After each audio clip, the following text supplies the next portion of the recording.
Here is how you're going to show the iPad battery on the iPhone widget. Well, of course, we have the battery widget on the iPhone, but it shows only accessories connected to iPhone and the iPhone itself. And it doesn't show anything about the iPad. Like it might show you the AirPods or Apple Watch, but not the iPad, as I say. So what you need to do is to go to the App Store and then download an app which is called Cloud Battery. It is freely available and there isn't any subscription really that you have to use, right? So you can get inside like this and open it up.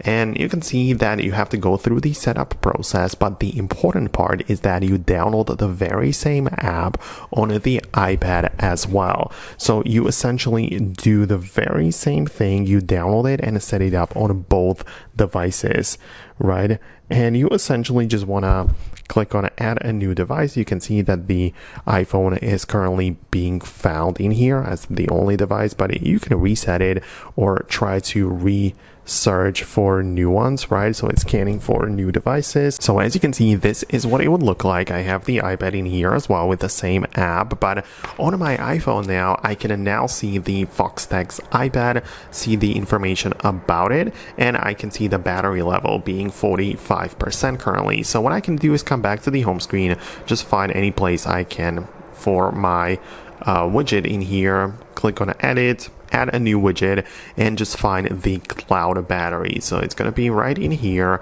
and you can see there are different types, whatever. Let me choose like this one.